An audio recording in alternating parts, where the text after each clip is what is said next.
My name is Clara, and I have walked this earth for 104 years.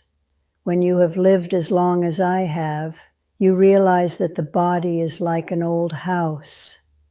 The floorboards creak, the windows draft, and sometimes the plumbing requires a professional's touch. Consequently, as we grow older, doctor visits become more frequent and more important. However, sitting in those sterile waiting rooms for decades, watching my friends and peers interact with medical professionals, I have noticed a troubling pattern. Many of us, in our attempt to be polite or stoic, unknowingly harm our own care, not because of our illnesses, but because of the words we use in the doctor's office. We belong to a generation taught to respect authority, to be humble, and never to make a fuss.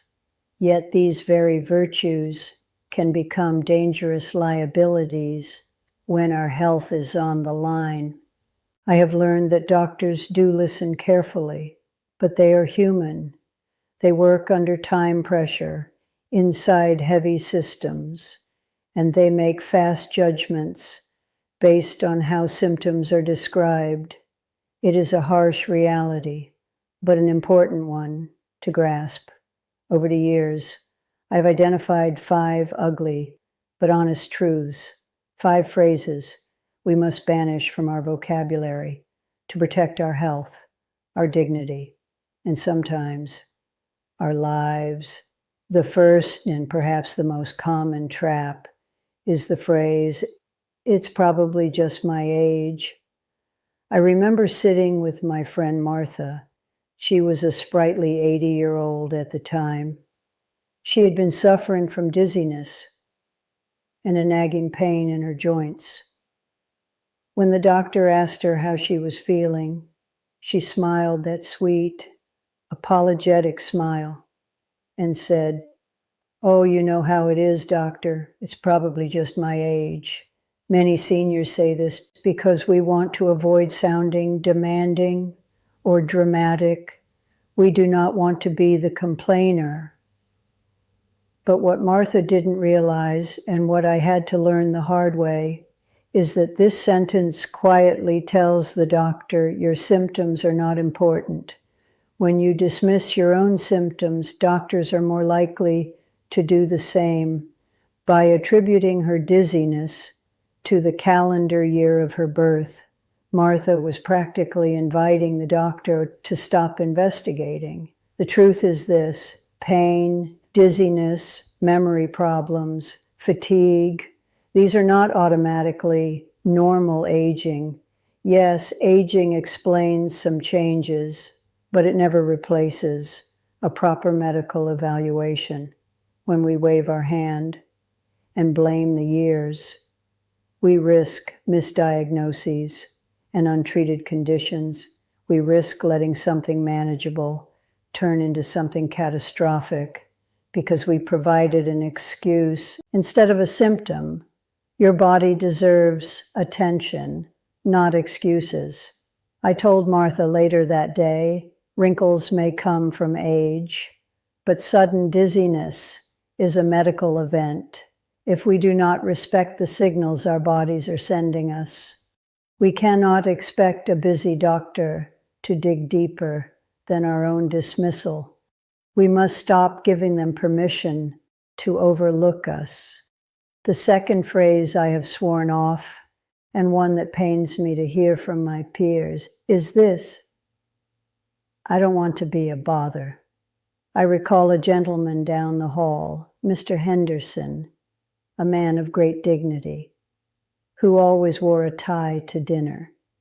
He began experiencing shortness of breath, but he refused to press the call button or make an appointment for weeks because he knew how busy the nurses and doctors were. He believed he was being virtuous. However, we must understand this. Healthcare is not a favor bestowed upon us. It is a service we require and deserve. When Mr. Henderson finally saw the doctor, he prefaced his visit with this apology, effectively minimizing his own needs before the examination even began. The danger here is subtle, but profound. When you tell a doctor you don't want to bother them, you are subconsciously signaling that your concerns are trivial. In an overwhelmed medical system, that signal matters. A doctor may unconsciously shorten the evaluation or skip probing questions. Many serious conditions in our age group are discovered only because someone insisted on being heard, often a family member, but ideally the patient themselves. I have learned this truth. Saying you don't want to bother anyone trains the medical staff to ignore you. Your health is never an inconvenience, and treating it as such is a disservice to the professional whose job it is to help you. If we are too polite to speak up, we may silence the very people who can save us. Moving on to the third trap, it is a phrase that slips out of our mouths, almost like a reflex. I'm fine most of the time. We say this because we want to project strength, or perhaps because on the morning of the appointment, the sun is shining and our knees don't hurt quite as badly as they did the night before. But this sentence is a cloak. It hides critical details the doctor desperately needs to know. By stating we are mostly fine, we obscure the frequency and the severity of our symptoms. And in doing so, we create confusion and delay necessary care. I view it this way. If you take your car to a mechanic because the brakes fail on rainy days, you wouldn't tell him the car runs perfectly when it's sunny. You would tell him about the danger. Similarly, telling a doctor you are generally fine sounds reassuring, but it prevents them from seeing the full picture of your struggle. Instead of minimizing the situation to appear strong, we must be specific. We must describe what happens on our absolute worst days, not our best ones. Many conditions in older adults appear mild at first glance, but they can worsen quickly without treatment. Using clear language to describe the bad days saves time and protects our health. I now keep a small notebook, a habit I started after my 100th birthday. I write down the difficult moments so that I do not gloss over them when I am sitting in the exam room. Then there is the fourth ugly truth, a phrase born from a lifetime of resilience that has quietly turned into a liability. I'll just live with it. How many of us believe that enduring pain or discomfort is simply the price of admission for a long life? We treat suffering like an unwanted guest, something we must simply tolerate. But this belief is deeply harmful. When a doctor hears a patient say they will live with it, they often stop offering options because they assume the patient has closed the door on treatment. I have seen friends wear their pain like a badge of honor, thinking it makes them tough, but pain, poor sleep, shortness of breath, depression, these are not badges of honor. They are distress signals. The tragedy is this: seniors who accept suffering often lose their independence much faster than those who seek help. Medicine today has advanced in ways that can improve comfort and function at any age, even mine. Living with unnecessary pain steals the quality of the life we have left. I decided long ago If I am to be on this earth, I want to be present. I want to be capable. And that means refusing to just live with things that can be fixed or managed. The fifth and perhaps the most damaging phrase is one that sounds like the height of cooperation, but is actually a surrender of power. Whatever you think is fine. I hear this constantly and in the waiting room, spoken by people who believe on that being a good patient means being a silent partner. I remember sitting next to a man named Arthur last winter. He was facing a complex decision about surgery versus physical therapy for his hip. When the doctor asked him what he preferred, Arthur simply shrugged and said those 5 dangerous words. Whatever you think is fine. He told me later he didn't want to overstep, but here's the truth. I have learned after a century of life that sentence hands over all control to someone who does not live in your body.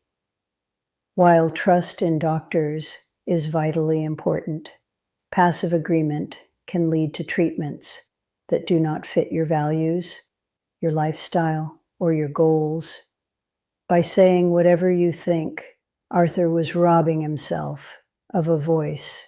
Seniors have the right to understand options, risks, and benefits before making a choice. When you do not ask questions, doctors may mistakenly assume you do not care or that you will not follow through with the plan. The medical world calls this shared decision-making, and it leads to better outcomes because the treatment is tailored to the person, not just the textbook. Your voice matters just as much as the prescription pad. If Arthur had spoken up, he might have explained that he lived alone on a 3rd-floor walk-up. That immediate surgery would have left him stranded, whereas physical therapy might have been slower, but far more manageable for his life because he stayed silent. He ended up with a care plan that was medically sound, but practically impossible. We must ask ourselves why we fall into these traps.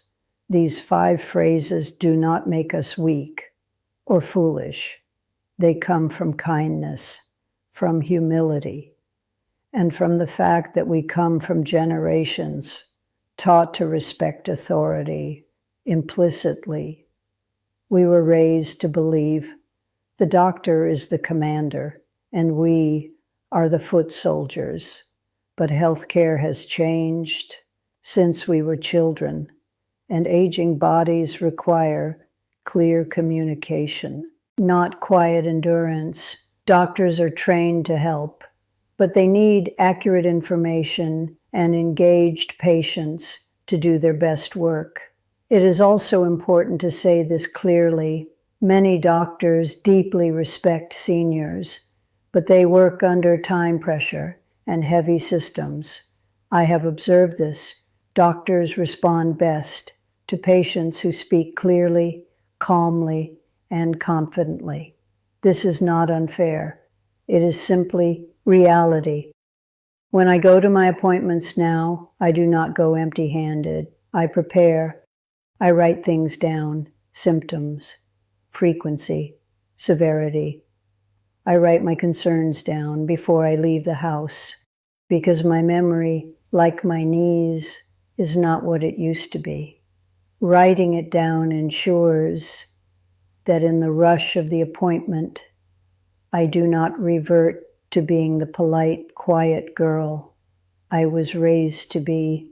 I list my symptoms, how often they happen, how intense they are. I treat the appointment like a business meeting, where the business is my survival. Families can help seniors by encouraging them to speak openly and by attending appointments when possible. Having another set of ears helps ensure nothing important is missed. My granddaughter sometimes accompanies me, not to speak for me, but to write down the answers I might miss, while I am focused on the doctor's face. But even alone, seniors can advocate for themselves. With just a few changes in language, aging does not mean giving up your voice. In fact, it means using it wisely. The words you choose in a doctor's office can determine how seriously you are taken, how fast you are treated, and how well you recover. It is time we redefine what it means to be a good patient. A good patient is not one who hides their pain to be polite. A good patient is one who provides the data the doctor needs to solve the puzzle.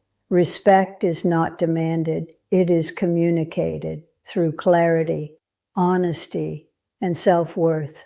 The ugly truth is this: seniors who stay silent suffer more. Seniors who speak clearly live better. We have survived wars, economic depressions, and the immense changes of a century. We have earned the right to take up space in the world and in the examination room.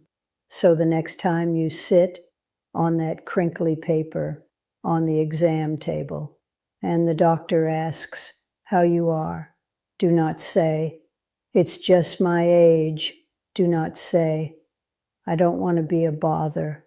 Look them in the eye. Tell them exactly where it hurts. Tell them what you fear. Tell them what you hope for. You are the only expert on the subject of living your life, and that wisdom is something no medical degree can grant.